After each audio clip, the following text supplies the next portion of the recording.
La 1 en Canarias. Última hora en Mediodía COPE. Pilar García de la Granja. Estar informado.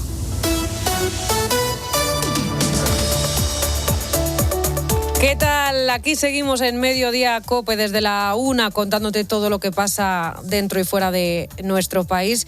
Y mira, viendo lo que pasa, sobre todo dentro de España, una llega a la conclusión de que corren buenos tiempos para el relato. Aquello de no dejes que la realidad te estropee una buena historia y sobre todo si esa realidad juega en tu contra. Es la estrategia habitual de Moncloa, ya lo sabes, que en cada crisis que afronta y la que ha activado ya también en Ceuta. A mí también me duele llegar 17 días después y que no haya espacios habilitados. También me duele que el gobierno de Ceuta no haya estado lo suficientemente ágil como para que estas imágenes se hubieran podido minimizar, ¿no? Como sí se hizo en el 2021. En el 2021 sí hubo una respuesta ágil de la ciudad de Ceuta, cediendo espacios para albergar más o menos al mismo número de migrantes que puede haber ahora mismo en Ceuta, ¿no? Es bastante grave lo que insinúa la ministra de Sanidad, que es básicamente la acusación de que el gobierno de Ceuta no ha hecho todo lo que podía o tenía que hacer en la crisis humanitaria que atraviesa la ciudad. Y siendo esto muy grave, sobre todo viniendo de una ministra que tiene las competencias exclusivas de la sanidad en Ceuta y que se ha vuelto de allí sin ofrecer ni una sola solución a los sanitarios que están desbordados, siendo esto muy grave, la verdad es que no es nuevo. No, hay muchas cosas, vuelvo a decir, que ocurren y no necesariamente tiene que haber una responsabilidad. Esto también podía haberlo previsto cualquier otro departamento de seguridad, es decir, o de otro país de la Unión Europea. O de donde sea, o Rapel, o el Mago Pop, en fin, cualquiera menos aquellos que tienen el control de la frontera de España y que llevaban días recibiendo avisos, incluso de la propia delegación de su gobierno en Ceuta. ¿Responsabilidad?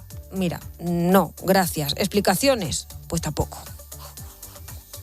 Nos encontramos una nueva silla vacía, que no es solo una ausencia física, que representa una ausencia de explicaciones, de responsabilidad y de respeto al Parlamento y a los españoles que en él están representados. Así ponía de manifiesto el Partido Popular que Álvarez ha sido el ministro que hoy ha dado plantón al Senado, como hizo la semana pasada Grande Marlaska y como hará mañana finalmente Margarita Robles.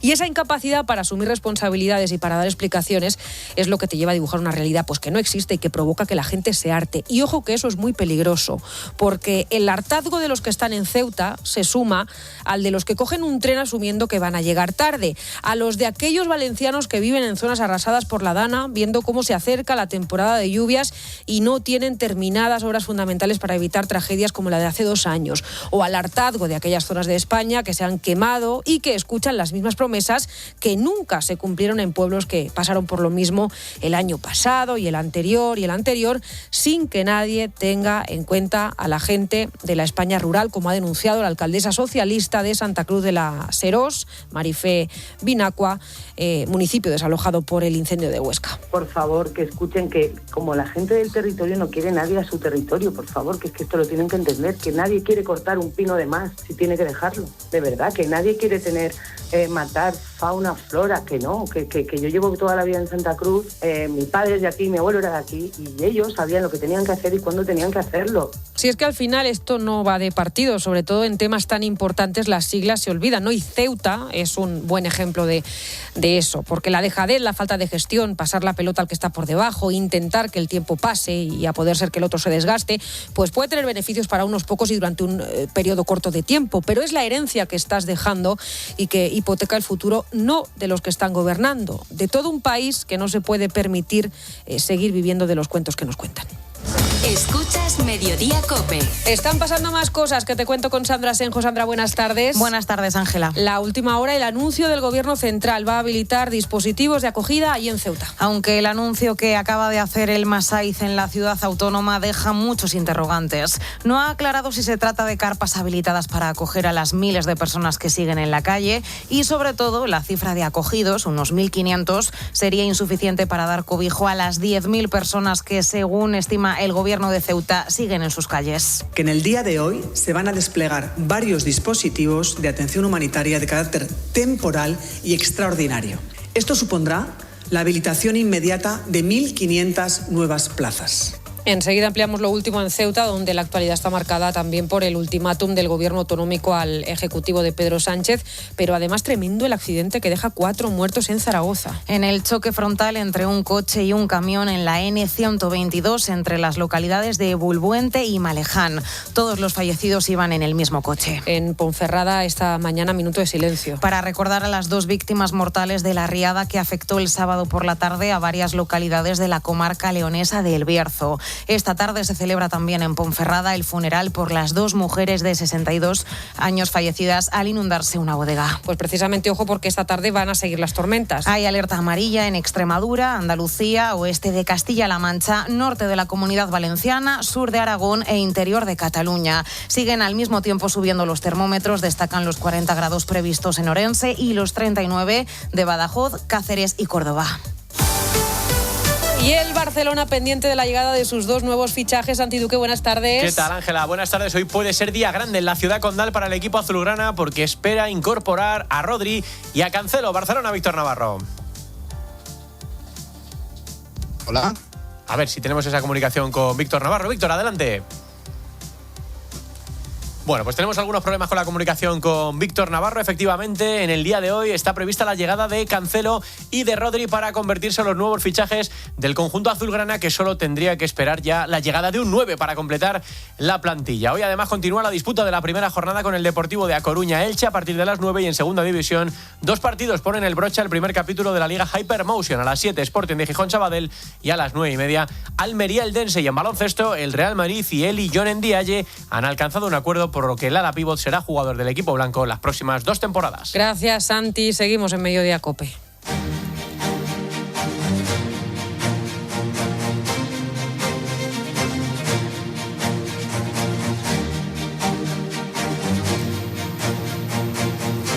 Bueno, y en Mediodía COPE vamos a pasarnos también por la ciudad de Isla Cristina, en Huelva, donde ahora mismo continúa bajo un fuerte despliegue policial. La Guardia Civil continúa investigando el tiroteo en el que esta noche han muerto 3 personas, una mujer de 62 años, un menor de 16 y una mujer de 39 años que estaba embarazada de 8 meses. Y la última hora es que acabamos de conocer que tampoco han podido salvar la vida del bebé que esperaba. Una auténtica tragedia que deja además un hombre ingresado en estado grave. ¡Ay, niño! ¡Ay, chiquillo! ¡Ay! ¡Ay, María, tu niña! ¡Ay, María, tu niña! ¡Ay, qué pena, María! Terrible, la ciudad está conmocionada porque el tiroteo se produjo en plena calle, en la barriada del Rocío, zona conocida como el Matadero, a una hora en la que todavía había gente en la calle, eran las 10 de la noche. 2 encapuchados, esto es lo que sabemos, iban en una moto a abrir un fuego dejando a las víctimas tiradas en el suelo. Todo apunta a un ajuste de cuentas. El alcalde de Isla Cristina es Genaro Horta. Genaro, buenas tardes. Hola, buenas tardes. ¿Cómo están, lo primero, en el municipio? Pues te puedes imaginar, ¿no? Es una situación que no estamos acostumbrados a vivir en esta población y bueno, pues intentando volver a la normalidad, sobre todo porque, estamos en una fecha muy, muy complicada, turísticamente estamos al 100% y sobre todo por dar seguridad y porque la gente se sienta, en este caso la gente de la barriada, pues que está todo ahora mismo con el dispositivo de seguridad en marcha y esperando localizar a estas personas para que se pongan a disposición judicial. Porque siguen desaparecidos, ¿no?, los 2 presuntos asesinos.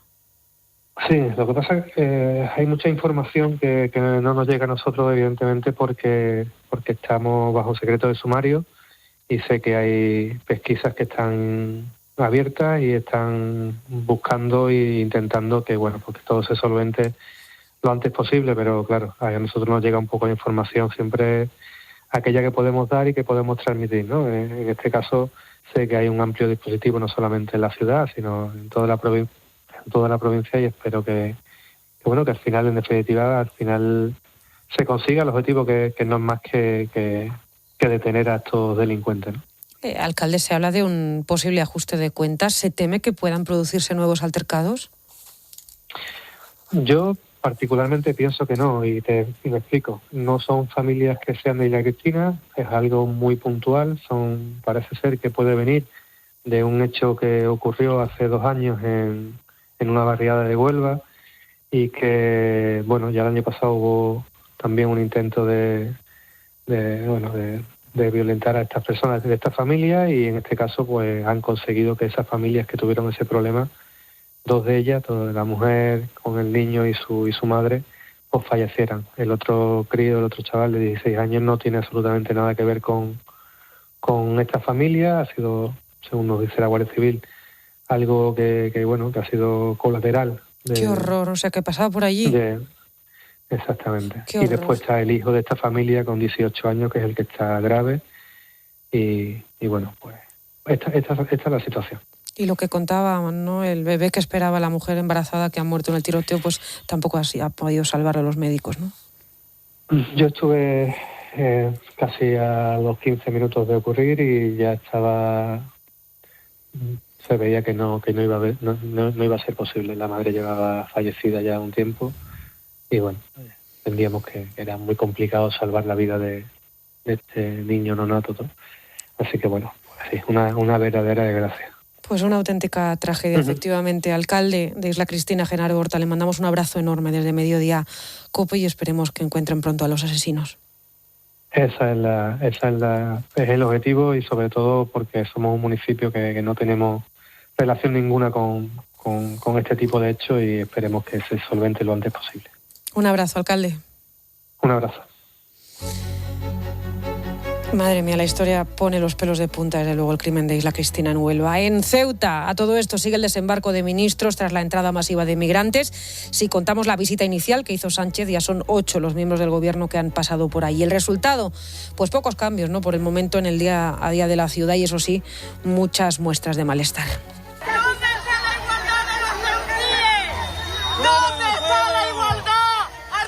La última en llevarse hoy una sonora pitada ha sido la ministra portavoz y responsable de Migraciones, Elma Saiz. No olvidemos que 18 días después, miles de personas siguen deambulando y durmiendo en campamentos improvisados en Ceuta. ¿Qué pasa? Bueno, pues que hoy, desde sus vacaciones en Canarias, Pedro Sánchez ha presidido una reunión por videoconferencia con hasta 7 ministros. Reunión, en principio, para abordar la apertura de centros de acogida en Ceuta. Hablan en Moncloa de habilitar 1.500 plazas, pero claro, es que hablamos de hasta 10.000 personas en la calle. Total, que el presidente de la ciudad se ha hartado de visitas, de anuncios que son insuficientes y también de reuniones que no tienen por el momento un resultado visible. Victoria Ballesteros, buenas tardes. ¿Qué tal? Buenas tardes. De ahí que Juan Jesús Vivas amenace hoy con llevar al gobierno a la justicia si se mantiene esta situación. De hecho, pone un plazo, ¿no? 30 días. 30 días es lo que le da al gobierno para resolver la crisis migratoria. Vivas habla de falta de respuesta y acusa al Ejecutivo de Sánchez de maquillar la realidad porque no se ha recuperado la normalidad. Falta de respuesta por parte del Gobierno de la Nación. Y también, insisto, me duele muchísimo decirlo, pero creo que es evidente. En los primeros días de agosto, el Gobierno de la Nación pretendió maquillar la realidad, afirmando que en 48 horas Ceuta había recuperado la normalidad y que permanecían en nuestra ciudad 2.500 personas de las cerca de 80.000 que habían asaltado masivamente la frontera. ¿Y qué dice la ministra Elma Saiz? Pues ha insistido en que el gobierno sí ha dado respuesta cumpliendo con la legalidad y el compromiso con la atención humanitaria, lo ha dicho después de esa reunión, y que es fundamental la colaboración entre instituciones. De momento, para ubicar esas carpas con 1.500 nuevas plazas. Que en el día de hoy se van a desplegar varios dispositivos de atención humanitaria de carácter temporal y extraordinario. Esto supondrá la habilitación inmediata de 1.500 nuevas plazas. Bueno, pues se van a colocar en 4 ubicaciones, 3 las ha cedido el Estado, otras de la comunidad autónoma. ¿Qué preocupa ahora? Pues que, aunque se plantean como una solución temporal, pues acaben prolongando durante meses la estancia de esas 1.500 personas y aumenten la presión sobre unos servicios ya saturados mientras se resuelven pues las solicitudes de asilo y todo lo demás, que no es poco. Esa es la palabra, saturados, a pesar de que la ministra, por ejemplo, de Sanidad lo niegue. Gracias, Victoria. A ti.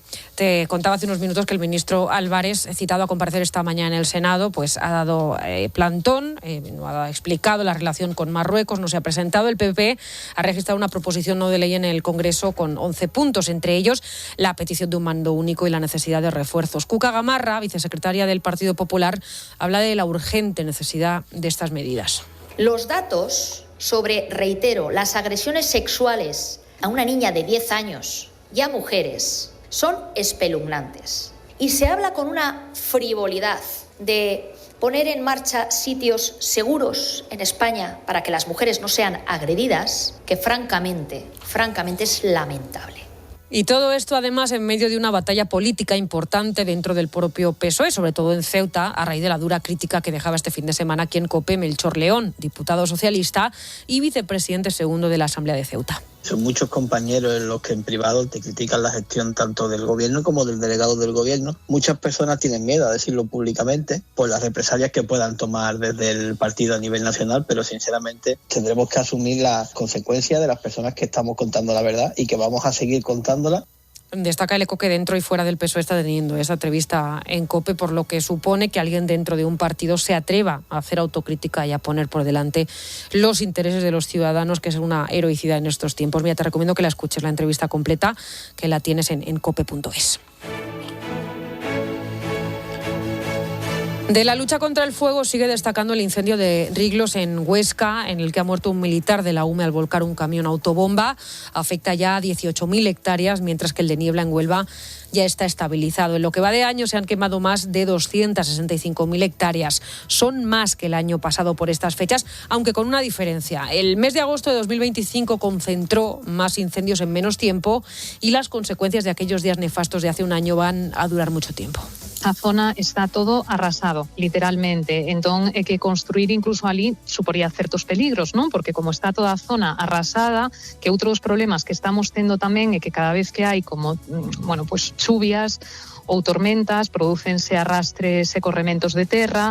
Entón, é verdad que reconstruir nesa zona incluso podría supor algún perigo si non se estabilizan ben as zonas. Escuchas a Magdalena. Sus padres perdieron la casa en San Vicente de Leira, en Orense, el año pasado por estas fechas. Recibieron 120.000 euros de la Xunta, pero comprar otra casa en la misma aldea, porque reconstruir la suya era un riesgo, ¿no? Pero hay, además de lo material, otras muchas secuelas físicas y también psicológicas. Ángela Herranz. Vivir o presenciar un incendio cerca de ti no es nada fácil, más allá de la propia inhalación de humo que puede generar tos, irritación de garganta o picor en los ojos. Los incendios dejan una gran huella emocional. Mai, como muchos españoles, vivió uno en sus carnes el año pasado en Zamora. Nos sentíamos, yo creo que un poco todos bastante con respeto, ¿no? Con miedo. Nos sentíamos muy tristes y sentíamos mucha pena, sobre todo. Aturdimiento, dificultades para dormir o sensación de tristeza y culpa son sentimientos muy comunes y que puede experimentar todo el mundo. Incluso hay personas que llegan a sentir una especie de duelo, como explica en COPE Olga Albaladejo, psicóloga experta en bienestar y salud integrativa. No hacemos duelo solamente por las personas, también hacemos duelo por aquello que forma parte de nuestra identidad y de nuestra historia. Por eso podemos sentir un dolor muy profundo. No minimizar el sufrimiento emocional o limitar la exposición a noticias e imágenes de los incendios son algunas de las medidas que los especialistas recomiendan para intentar, aunque sea poco a poco, sentirse mejor. Pues es otra de las derivadas importante que deja también esa catástrofe que son los incendios que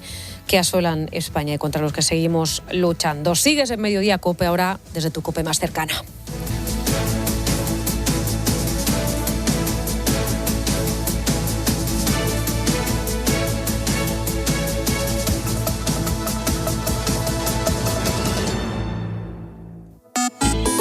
¿Quieres contarnos algo? Escríbenos. Busca Mediodía COPE en Facebook y sigue a Pilar García de la Granja en Instagram en @PilarGGCope.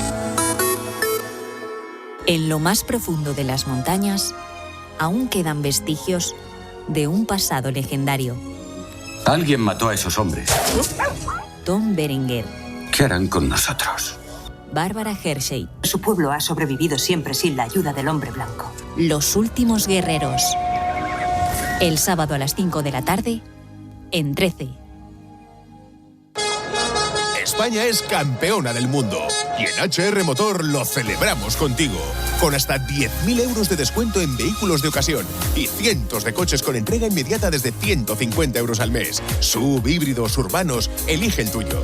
Ven a uno de nuestros 35 centros o entra en hrmotor.com. Soy Marc Márquez y para proteger mi casa confío en Verisur.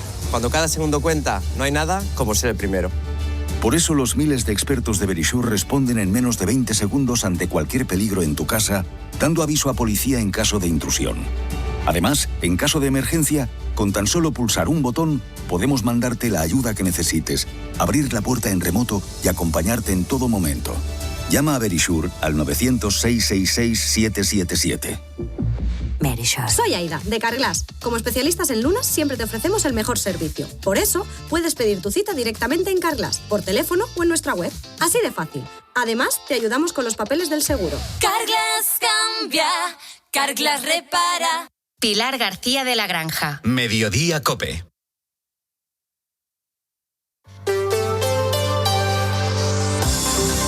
COPE Madrid.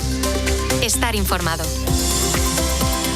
El incendio de la Sierra Oeste afectó a 17 municipios de la región y en ellos a viviendas, explotaciones agrarias, ganaderas, negocios y también viñedos que han sufrido graves daños y pérdidas millonarias. En el caso del sector vitivinícola, en esta zona, que cuenta con 1 millar de viticultores y 15 bodegas, que suponen el 20% de la denominación de origen Vinos de Madrid, hay 626 hectáreas afectadas. Es el 10% de la denominación de origen. Eso se va a traducir este año en una cosecha menor, pero que tendrá una mayor calidad. Hoy la presidenta regional ha anunciado que en otoño habrá campañas específicas para revitalizar la zona, promocionar productos y reforzar rutas. Isabel Díaz Ayuso ha anunciado también ayudas para los viticultores. Primero, líneas de ayudas directas para las bodegas afectadas, con ayudas de 2.500 euros, una cantidad fija.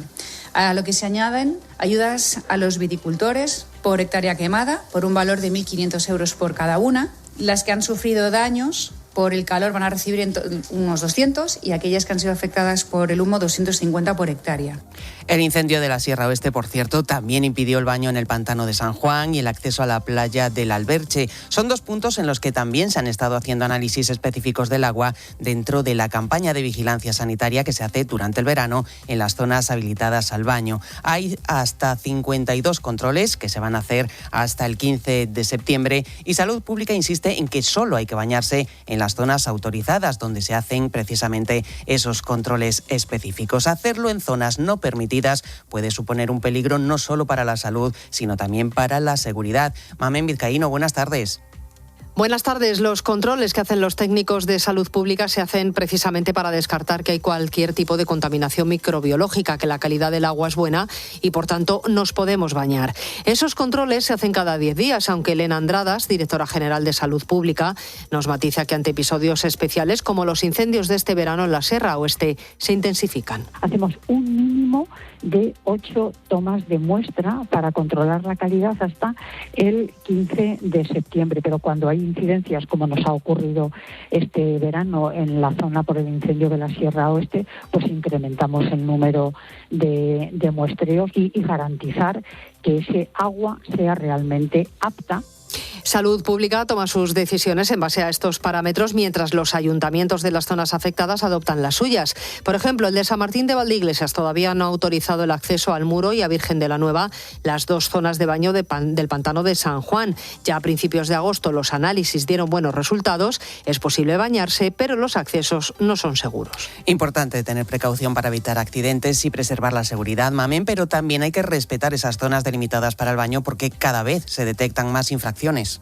Pues no hay todavía un balance de lo que llevamos de verano, pero los agentes forestales sí están viendo más conductas infractoras y, como agentes de la autoridad que son, tienen la obligación no solo de informar de que esa zona no es apta para el baño, sino también tramitar la correspondiente denuncia. Miguel Higueras es el jefe del operativo del Cuerpo de Agentes Forestales de la Comunidad de Madrid. Sí que vemos que el número se ha mantenido parecido a otros años, incluso con un ligero aumento, lo cual también es lógico debido a que cada vez somos más ciudadanos en la Comunidad de Madrid, cada vez nos visita más gente y también cada vez hace más calor, ¿no?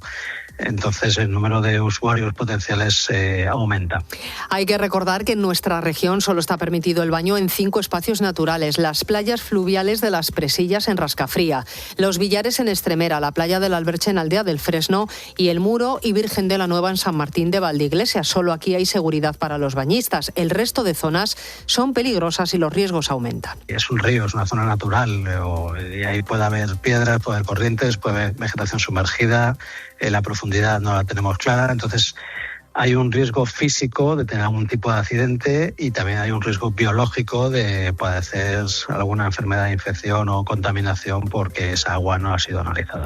La campaña de vigilancia de los agentes forestales se extiende hasta mediados de septiembre a medida que va bajando el ritmo de bañistas. Gracias, Mamen. Hoy vuelve el calor, máximas de 36 grados. Se ha activado el aviso amarillo por altas temperaturas hasta las 8 de la tarde y habrá mínimas de 20 grados. Son las 2:24. Vamos a ver cómo se circula por Madrid. Neumáticos Kilómetro Cero, el líder del neumático nuevo, te trae la información del tráfico. Gabinete de Información de Tráfico del Ayuntamiento, Beatriz Gómez, buenas tardes. Muy buenas tardes. El mediodía avanza sin grandes complicaciones para quienes circulan a estas horas por la capital. En estos momentos las mayores dificultades se concentran en el sur de la M30 con retenciones entre Méndez Álvaro y Puente de Vallecas en dirección a la A3 y desde Moratalaz al Puente de Vallecas en sentido A4. ¿Y cómo se circula por las carreteras? Dirección General de Tráfico, Darío Carnicero, buenas tardes. Buenas tardes. En estos momentos pendientes de tráfico en aumento, especialmente en el acceso a Madrid. Si circulan por la A3 a la altura de Arganda del Rey, con hasta 2 kilómetros de retenciones y complicada también la circulación en la M50 en Boadilla del Monte y Villaviciosa de Odón, ya en dirección a la autovía de A Coruña. Y enseguida nos vamos al Cercanías. Neumáticos Kilómetro Cero, el líder del neumático nuevo, revoluciona el mercado con los mejores precios en neumáticos nuevos. Con 8 talleres en Madrid y sin cita previa, es la mejor opción para cambiar tus neumáticos. Neumáticos Kilómetro Cero, el líder del neumático nuevo. Sí, el líder del neumático nuevo. ¿Sabes que el primer restaurante José Luis se abrió en 1957? Desde entonces, José Luis es símbolo de calidad, servicio al cliente e innovación. Para tu próximo evento de empresa, celebración familiar, boda, bautizo, comida o cena, José Luis. Reservas diarias y fines de semana. Infórmate sin compromiso en el 91 484 4303 y vive momentos memorables. Papá, ¿sigues con dentadura postiza? Hija, ya me han dicho que no tengo hueso, que no puedo llevar implantes. Claro que se puede. Existen los implantes cigomáticos. En Clínicas José Luis Mejía somos especialistas en casos de alta complejidad. Recupera tu sonrisa en tan solo 8 horas, incluso con falta de hueso. Tenemos tu solución. 669-600-900. Clínicas Dentales José Luis Mejía. COPE Madrid. Estar informado. Tras un mes de cortes por las obras en la estación de Atocha, hoy la línea C5 de Cercanías, que estaba cortada entre Villaverde Alto y Embajadores, ha recuperado la normalidad. Paula Asegurado, tú estás precisamente en Villaverde. ¿Cómo ha ido esta vuelta a la normalidad? Buenas tardes, Toñi. Te cuento que después de casi un mes, aquí en la estación se nota que para muchos viajeros esta reapertura supone recuperar una conexión habitual. Desde el pasado 23 de julio, quienes utilizaban esta línea han tenido que adaptarse, ya sea cambiando el recorrido o utilizando autobuses y metro. Viajeros como Héctor, de 25 años, hacen esta ruta prácticamente todos los días. Él, en concreto, desde que se cortó la línea, tardaba casi 2 horas en llegar a casa de su novia, pero con esta reapertura, ahora su trayecto dura la mitad. Dar una vuelta con el metro impresionante hasta llegar a Villaverde. Pues tenía que ir hasta Ascao, de Ascao tenía que ir hasta las 6 y de las 6 luego coger la 3. No sé cuántas paradas, más de 20 incluso. 1 hora y media, 2, unas veces hasta 2. Ahora también hay viajeros que hacían este trayecto para ir a trabajar. Es el caso de Daniela, de 31 años, que asegura haber llegado tarde casi todos los días que tenía que ir al trabajo.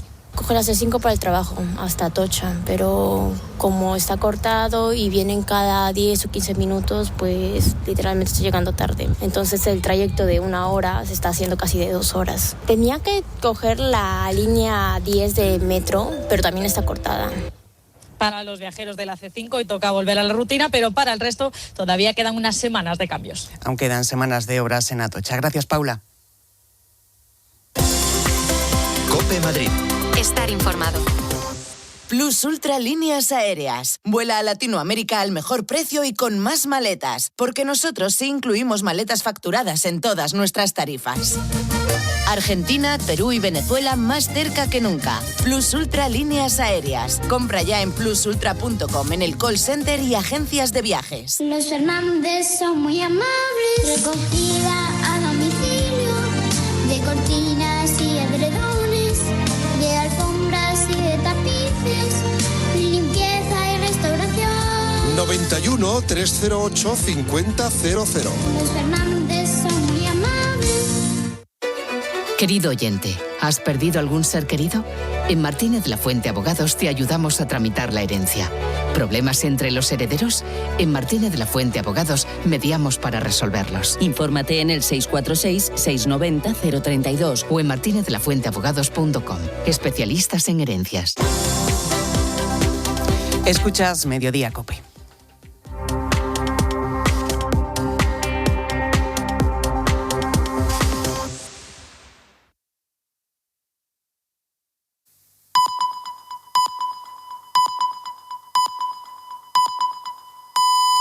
Dos y media, 1:30 en Canarias. Última hora en Mediodía COPE. Pilar García de la Granja. Estar informado.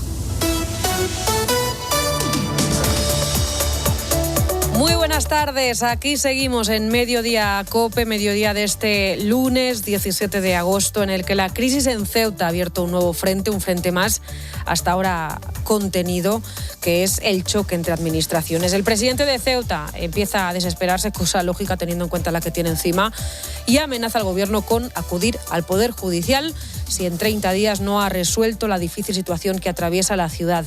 Dice Juan Jesús Vivas que no pueden más. Simplemente para decir, oiga, Ceuta está en peligro. Falta de respuesta por parte del Gobierno de la Nación. Y también, insisto, me duele muchísimo decirlo, pero creo que es evidente. En los primeros días de agosto el Gobierno de la Nación pretendió maquillar la realidad.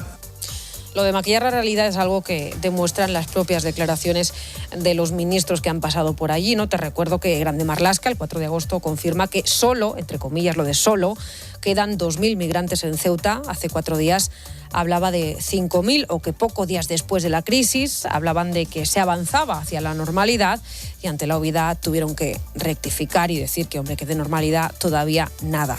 Bueno, pues a pesar de todo, el gobierno ha empezado la estrategia que sigue cada vez que afronta una crisis y es incapaz de asumir su responsabilidad. Aquello de hay muchas cosas que ocurren y no necesariamente hay una responsabilidad, y si la hay, oye, pues puede que sea de otro, ¿no? Que decía Grande Marlaska. Lo mismo que vimos en La Dana, en los incendios, en Adamuz.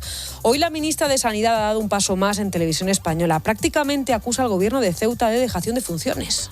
A mí también me duele llegar 17 días después y que no haya espacios habilitados. También me duele que el gobierno de Ceuta no haya estado lo suficientemente ágil como para que estas imágenes se hubieran podido minimizar, ¿no? Como sí se hizo en el 2021. En el 2021 sí hubo una respuesta ágil de la ciudad de Ceuta, cediendo espacios para albergar más o menos al mismo número de migrantes que puede haber ahora mismo en Ceuta, ¿no? Insinúa Mónica García que Ceuta no actúa adrede, a propósito, buscando su propio beneficio político, porque es una acusación muy grave, sobre todo viniendo de una ministra que tiene la competencia exclusiva de la sanidad ceutí y que es incapaz de sentarse a hablar con los sanitarios de la ciudad, porque Mónica García pisó ayer Ceuta y no solo no dio ninguna solución, es que se dedicó a recitar eufemismos para no reconocer aquello que llevan casi 20 días contando los médicos ceutíes. Es más, lo pudo escuchar ella misma el poquito tiempo que pisó la calle. Los médicos de urgencia queremos hablar con usted. Es más, es que si no hay colapso sanitario en Ceuta es gracias al sobreesfuerzo que están haciendo todos los profesionales que están en la ciudad, y eso incluye también a policías, militares, guardias civiles, y que reconocen incluso a aquellos que han decidido dejar las siglas a un lado para reconocer que las cosas no se podían haber hecho peor.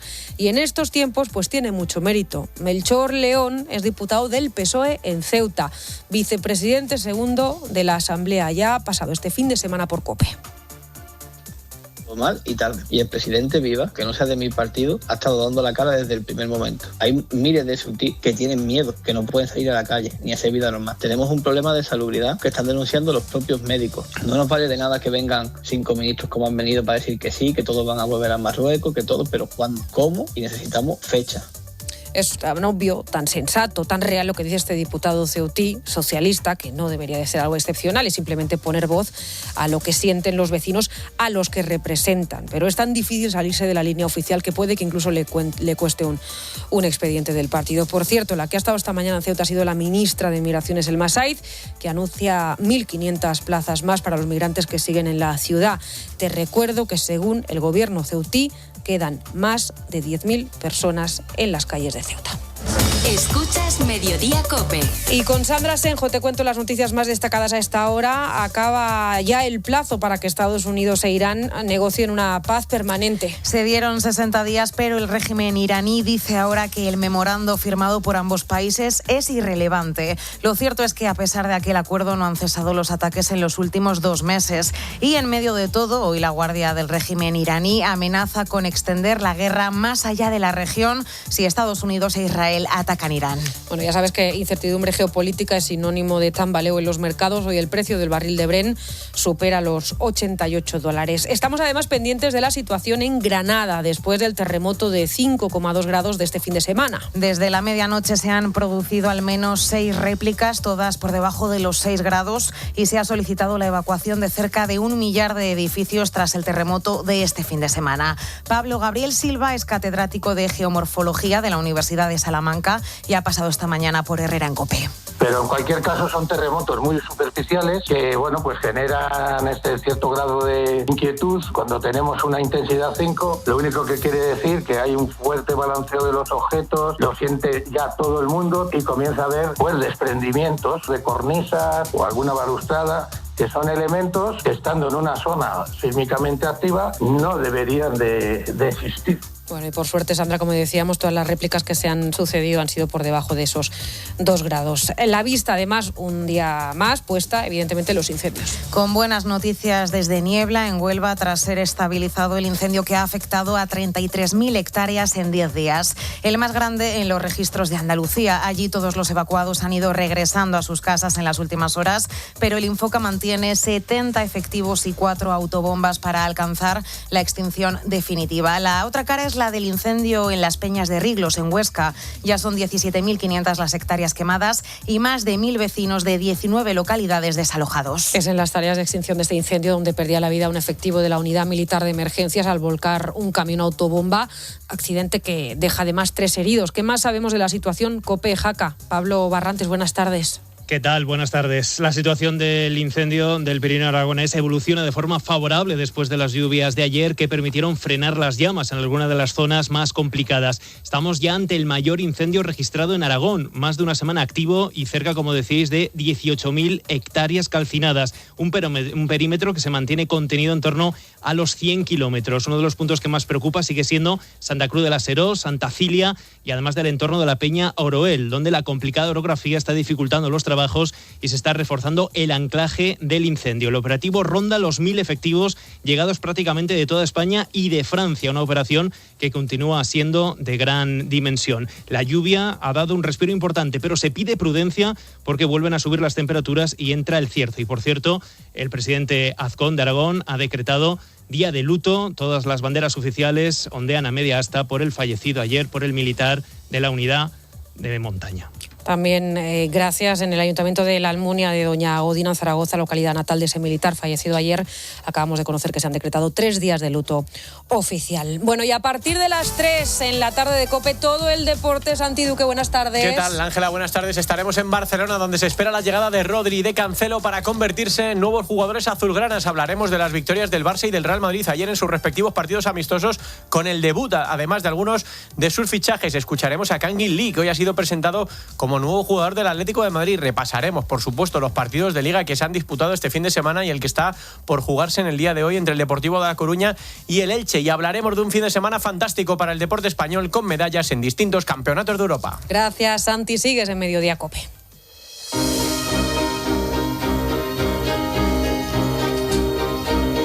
Te estamos contando la última hora también en Ceuta, el anuncio del gobierno que habla ahora 18 días después de la entrada masiva de instalar dispositivos para acoger a 1.500 personas. La cuestión, ya sabes, que es la insuficiencia, ¿no?, de estas cifras, como te estamos contando, porque en el gobierno de la ciudad autónoma mantienen que la cifra real es mucho mayor. Hablamos de campamentos improvisados que pueden llegar a albergar a unas 10.000 personas. Bueno, pero además de la situación de este verano, hay un cambio más profundo que va más allá de lo que ha pasado a finales del mes de julio y que es muy importante. Fíjate en este dato: los nacidos en Marruecos representan ya el 11,8% de la población de Ceuta y el 21,2% de la población de Melilla. Lo recoge un informe que analiza cómo está cambiando la población en las dos ciudades autónomas. Mientras aumenta el peso de la población nacida en Marruecos desde hace años, también se detecta una salida de la población nacida en España hacia la península, ¿no? Y todo esto ocurre además en un momento especialmente delicado ahí en Ceuta. Israel Rimuñán, ¿qué tal? ¿Qué tal, Ángela? Es importante de ese dato decir una cosa. Claro, no significa de origen magrebí o marroquí, que esos hay muchísimos en Ceuta. Está la mitad de la población cerca ya son de origen magrebí, pero son españoles. Eso claro, es. Se trata de los que han entrado, que ese número, ¿no?, de los últimos años pues sigue aumentando. Los que han nacido en Marruecos y ahora viven en España. En ese éxodo de los nacidos en Ceuta y en Melilla hacia la península hay factores económicos, hay factores laborales, hay falta de oportunidades, pero también se podría esconder la sensación de que lo que hemos escuchado estos días, el abandono por parte del resto de España, el abandono del Estado que sienten los propios ceutíes. Hugo vivió en primera persona esa entrada masiva de finales de julio y aquellos días decidió, por ejemplo, mandar a su mujer y a su hija a Málaga. Yo empecé con 24 años, llevo 16 años con mi negocio, he hecho muchas cosas aquí y, como podéis ver, pues me duele. Me duele mi casa, me duele mi familia y me duele ver a la gente de Ceuta que esté pasando lo que estamos pasando. ¿Qué ocurre si esa sensación termina empujando a más familias a marcharse? Pues que esto de lo que habla Alejandro Macarrón, que es quien firma este informe de la Centro de Estudios Ceucefas, pues se hará más evidente, ¿no? ¿Cómo puede cambiar Ceuta y Melilla si esa tendencia continúa durante los próximos años? Pues de ello vamos a hablar en la tarde de COPE. Por cierto, también Fernando Cocho, analista de inteligencia y seguridad, nos va a contar exactamente si existen conversaciones en las que se plantee esto de la cosoberanía de Ceuta y Melilla entre el gobierno español y el gobierno marroquí de Justicia. Sí, vamos a ver hasta qué punto esto es cierto y si esto es algo que es recurrente en las conversaciones entre España y Marruecos. Pues lo veremos y lo escucharemos. Gracias, Isra. Gracias a ti. Y en Barcelona esta mañana...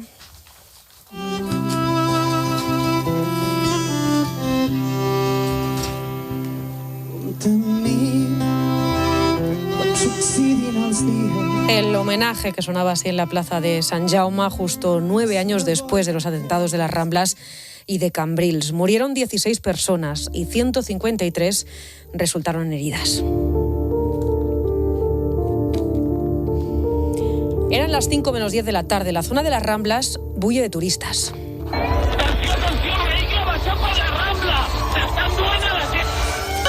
Una furgoneta recorre la zona peatonal durante medio kilómetro haciendo eses y embistiendo a centenares de personas. El autor es un individuo de 1,70 m con una camisa de color blanco y rayas azules. La descripción corresponde a Joanes Aboyacub, un joven de 22 años que huye a la carrera cruzando el barrio del Raval. Llega a la zona universitaria, apuñala a un hombre para robarle el coche y consigue escapar.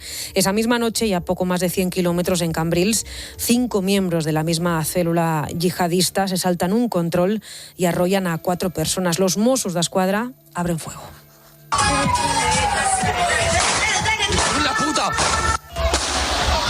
Armados con cuchillos y con falsos cinturones de explosivos, los terroristas huyen a la carrera tras volcar por los disparos el coche en el que iban. Finalmente todos acaban abatidos y 4 días después también es localizado y abatido el conductor de la furgoneta de las Ramblas. ¿Y qué queda como consecuencia de todo aquello 9 años después? Bueno, pues sabemos que el cerebro de los atentados fue el imán de Ripoll. De hecho, la célula que dirigía estaba preparando un atentado mayor que se frustró por la explosión del arsenal que tenían en la casa de Alcanar, en Tarragona.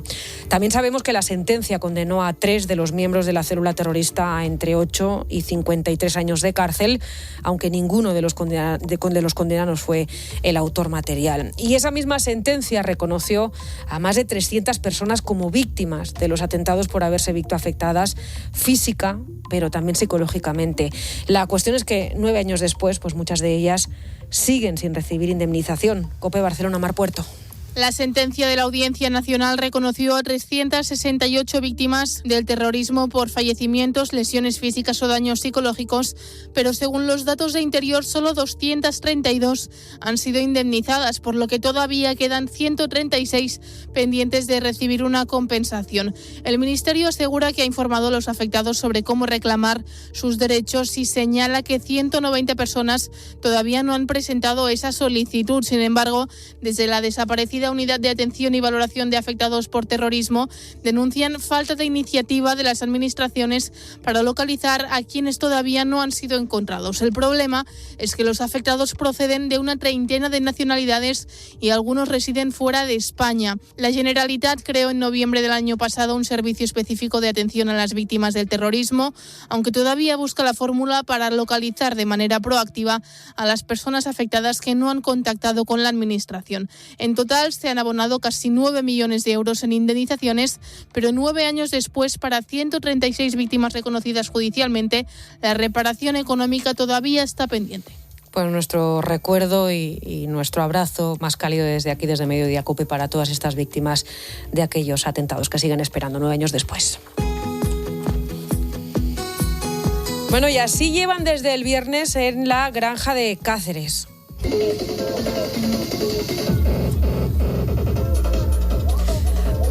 Bueno, así llevan no los vecinos, que apenas son 300, sino los 3.000 visitantes inesperados de una rave, una de esas fiestas interminables que está causando no pocos problemas en la zona. Situación por allí. Adrián García, buenas tardes.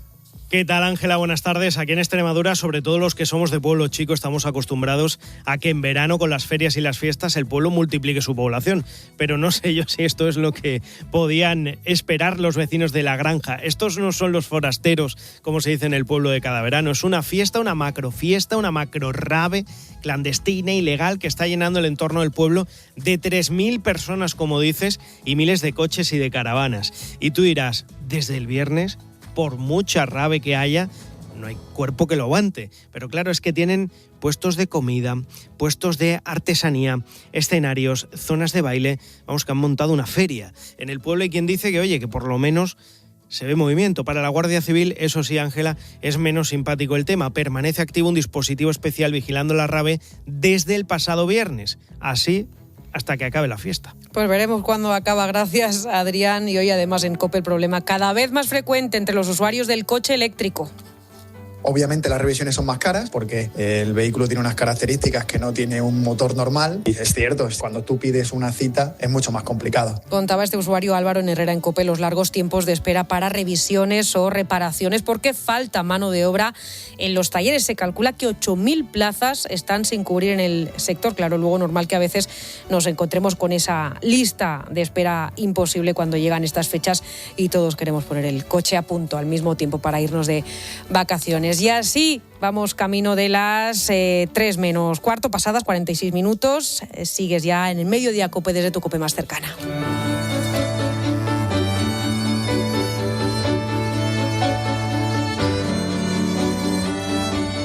Mediodía COPE. Pilar García de la Granja. Estar informado. Lo que empieza con tu llamada. Genoveva, muy buena. Hola. Puede terminar de la forma más inesperada. Una vecina que era un incordio y tendía papel de váter. Os he querido mandar fotos. O sea, con pincitas desde la ventana de mi baño lo veíamos. Una pregunta. ¿El papel del váter no estaría un día usado o es que no estoy entendiendo? Se veía limpio, blanco, hombre. De lunes a viernes desde las 10. Los fósforos en Herrera en COPE.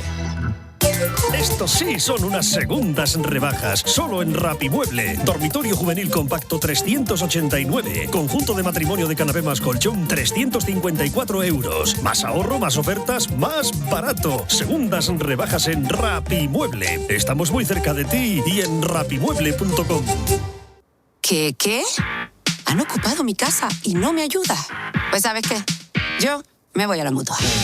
Vente a la Mutua y además de contar con cobertura antiocupación, te bajamos el precio de tus seguros, sea cual sea. Llama al 91 555 5555. ¿Qué? Vente a la Mutua. Condiciones en Mutua.es. Si crees en el planeta, si Estabón es tu colchón, porque si no lo compras, vamos a ir a un río y vamos a echar dentro todas las cosas chungas que encontremos. Plutonio, mercurio, aceite de freír usado. No va a quedar ni un pez, ni un pato, ni una rana, ni un cangrejo. Así que, si amas la naturaleza, demuéstralo y cómprate un Siestabón. La publicidad no necesita llegar a esto para ser eficaz. Basta con que salga en la radio, porque la publicidad en radio genera más confianza. Por eso es más eficaz para tu marca. Hazte inolvidable. Anúnciate en radio. Pilar García de la Granja. Mediodía COPE.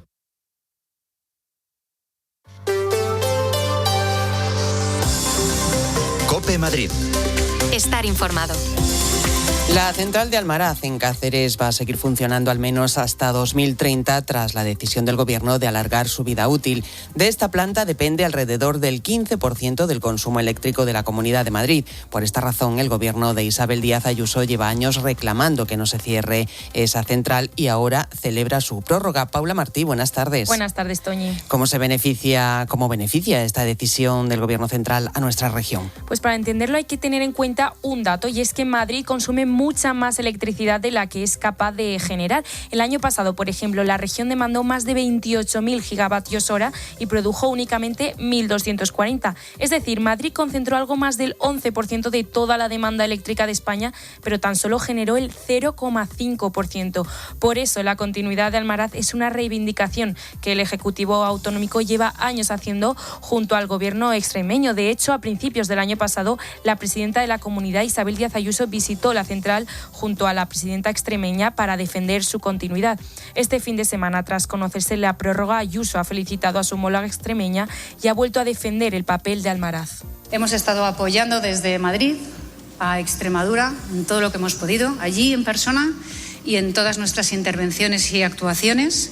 Hay que prolongar la vida de esta central tan importante para el futuro de varias comunidades autónomas. Manuel Fernández Ordóñez es doctor en física nuclear y ha explicado en Herrera en COPE las consecuencias que tiene el cierre de una planta de estas características, unas consecuencias que serían todavía mayores en Madrid por esa dependencia energética. Nos iba a llevar de cabeza a unos altísimos costes de la electricidad, a unas emisiones más altas de gases de efecto invernadero y sobre todo también a una dependencia energética exterior del gas. Por tanto, no nos cabe ninguna duda que las centrales nucleares españolas van a seguir operando muchos años y se trata de ver cuándo se va a tomar la decisión y sobre todo que la política energética española sea tomada a muy largo plazo porque necesitamos estabilidad. La central de Almaraz y la de Trillo en Guadalajara proporcionan más del 40% del suministro total madrileño y según la comunidad todavía no existe capacidad de respaldo suficiente para sustituirlas. Gracias, Paula. Y enseguida te hablo de la labor solidaria con los damnificados del terremoto de Colombia, del que se cumple una semana. En una mudanza hay cosas que se mueven. Tus recuerdos, tus muebles, tu vida. Lo que no debería moverse es tu tranquilidad. Confía en Sit Spain. Especialistas en mudanzas locales, nacionales e internacionales y con servicio de guardamuebles. Solicita tu presupuesto en sitspain.com. Sit and relax, confía en Sit Spain y ya. Ya en el Teatro Amaya, Libre, el musical de Nino Bravo. Revive su historia en un musical único, lleno de emoción y mucho humor. Solo hasta el 13 de septiembre. Entradas en ninobravoelmusical.es. Después de tantos años al volante, uno aprende a reconocer un buen coche enseguida y también un buen servicio. En Flexicar.es tienen más de 25.000 coches. Puedes financiarlos hasta el 100% y te dan hasta 3 años de garantía. Yo me compro el coche en Flexicar. ¿Y tú? COPE Madrid. Estar informado. Madrid sigue movilizándose para recoger ayuda para los damnificados del terremoto de Colombia, del que hoy se cumple una semana. El objetivo es reunir 100 toneladas de ayuda humanitaria y en apenas 3 días ya se han reunido más de 3.000 kilos de material. La Fundación Madrina se ha convertido en el principal punto de recogida. Pablo Valdivieso, buenas tardes. Buenas tardes, Toñi. La parroquia de Santa Micaela y San Enrique se ha convertido en el centro de referencia para coordinar la ayuda humanitaria. Desde la Fundación Madrina señalan que la iniciativa surgió desde el primer momento. El apoyo ha sido increíble. Se apunta alrededor de 2.000 voluntarios. Desde el jueves han conseguido reunir unas 3 toneladas de material y han recibido 1.000 cajas diarias. Como comentabas, el objetivo final es llegar a esas 100 toneladas y organizar una red de centros de acogida por diferentes puntos de España. La respuesta de los ciudadanos no se ha hecho esperar. He traído sobre todo mantas y ropa de invierno porque tengo una amiga que está allí y sí que me ha dicho que ha empezado a hacer frío. Así que sobre todo chándales y como ropa así para debajo de las camisetas y todo.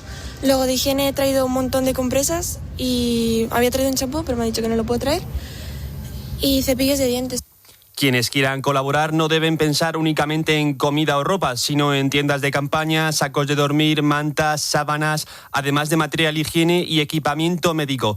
También reclaman alimentación infantil y productos materno-infantiles ante el riesgo de malnutrición y la falta de recursos básicos. La ayuda todavía no ha emprendido el viaje, pero ya está preparada para poner rumbo a Colombia.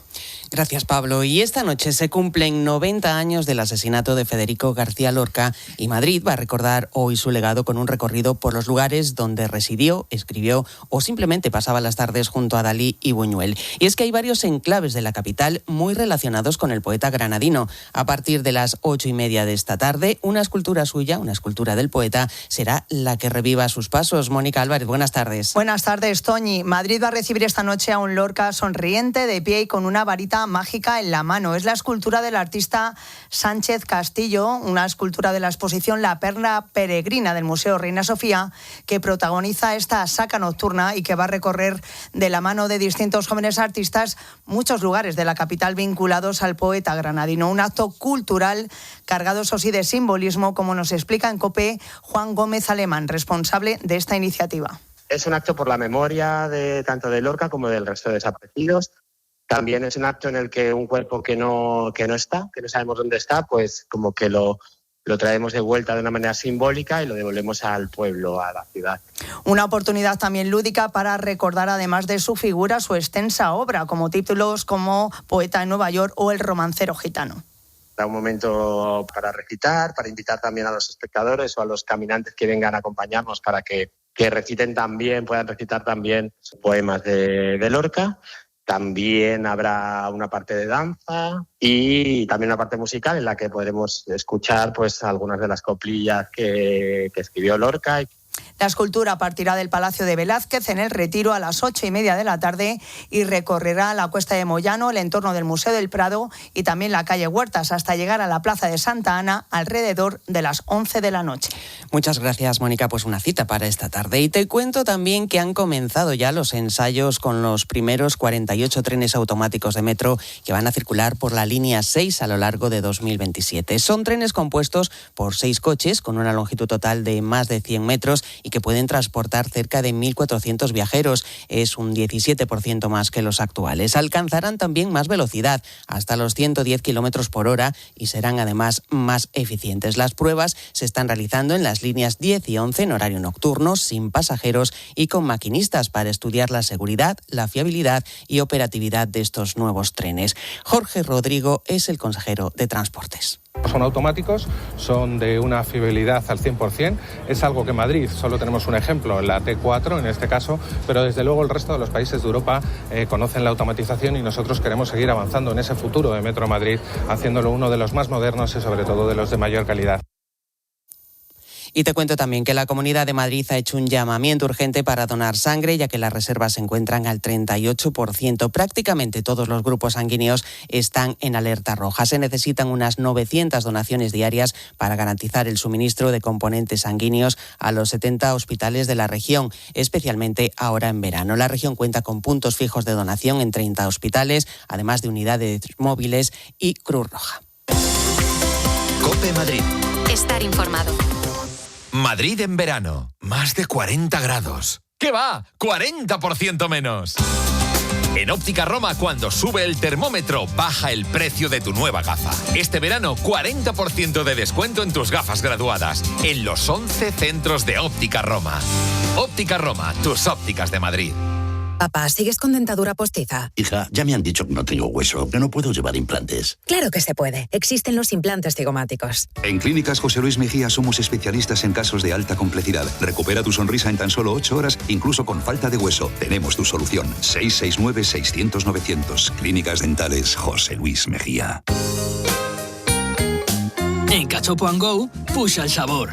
El gin puede esperar, un cachopo como el nuestro no. Descúbrelo en cachopoandgo.es. Ana, no pierdas de vista a Visión Plus. Mira, qué bien traído. Lo dices porque Visión Plus nos ayuda a mantener la vista en condiciones normales, ¿no? Claro, gracias a la acción de la luteína, la astaxantina, la vitamina A y el zinc. Ya sabes, si no ves tan bien como antes, Visión Plus. Mundo Natural. Consulta a tu farmacéutico, dietista y en parafarmaciamundonatural.es. Seguimos contándote todo lo que te interesa ahora en la tarde de COPE.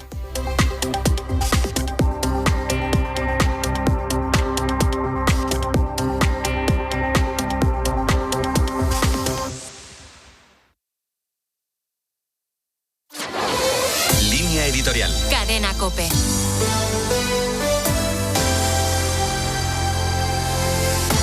El presidente de Ceuta, Juan Jesús Vivas, ha ofrecido hoy en una comparecencia institucional una relevante síntesis de lo que ha pasado en Ceuta desde la entrada masiva de inmigrantes. Tras un Consejo de Gobierno extraordinario, Vivas, que ha mantenido a lo largo de estos días la dignidad de las instituciones del Estado, ha denunciado que el gobierno de Pedro Sánchez ha tratado de maquillar la realidad cuando insiste en que la ciudad ha recuperado la normalidad